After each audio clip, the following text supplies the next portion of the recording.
I really don't want to make you guys look at this guy. The internet is ugly enough. But he said something about the Ukraine war that I just have to debunk. There's a reason Peter Thiel invested so much on this guy. He really is a sneaky mofo that knows how to exploit what people want to believe and use that to produce misinformation. But Kristen, this is how wars ultimately get settled. If you go back to World War II, if you go back to World War I, if you go back to every major conflict in human history, they all end with some kind of negotiation. I don't know how JD defines negotiation. As far as I remember about World War II, the only negotiation these fellows got was a bullet or a rope. And how about World War I? You guys remember how it ended?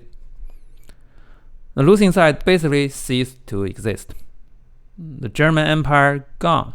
The Ottoman Empire gone. The Austro-Hungarian Empire gone. And even the Russian Empire, who was on the winning side, didn't survive either.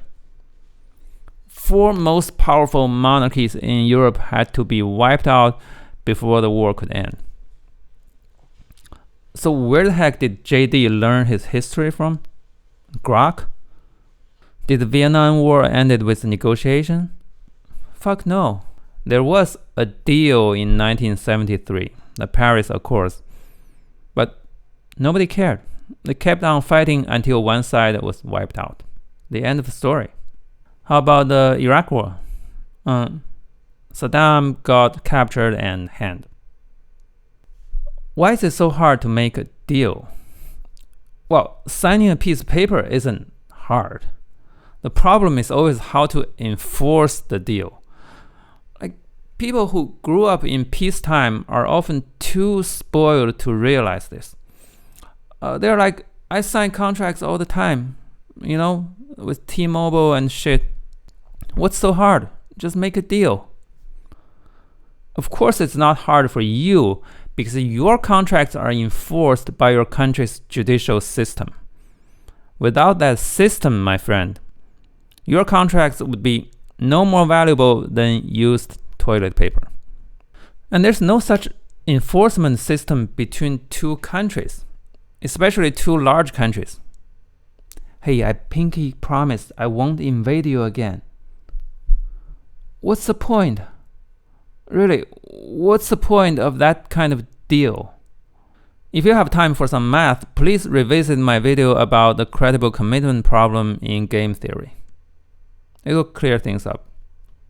I remember watching this show.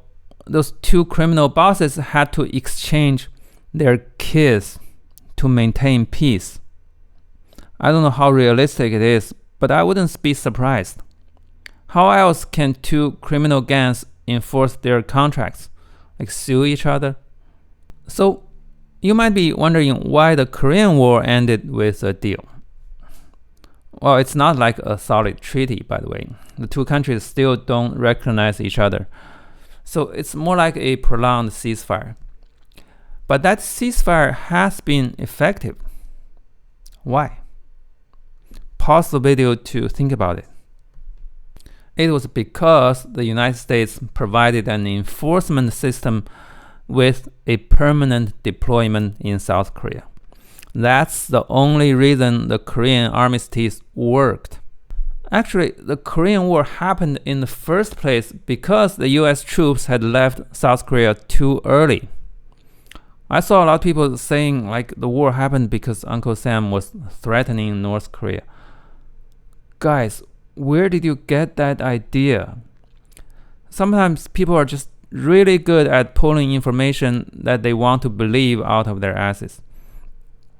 No, the US troops had left South Korea completely because the Truman administration didn't see South Korea as a priority.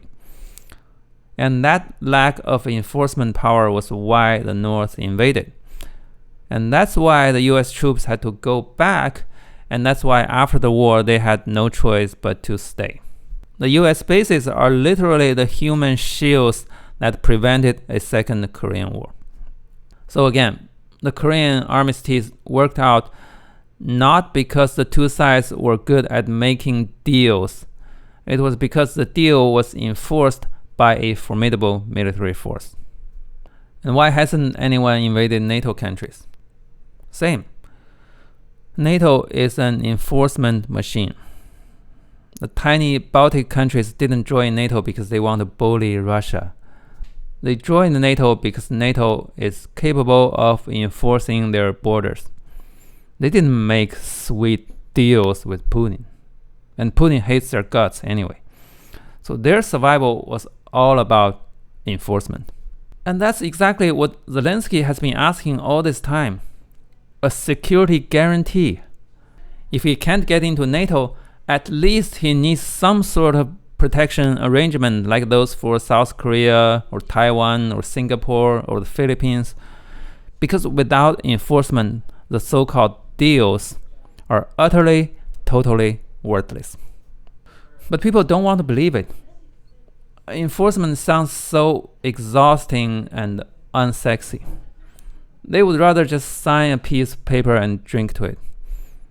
That's why Donald and JD can scam so many people to buy their deal-making fantasy. They tap into what you want to believe. And guess what? What you want to believe is not always what you should believe. I want to believe ice cream is good for me, but it really isn't. An inconvenient fact is that Putin doesn't plan to end the war. Like ever.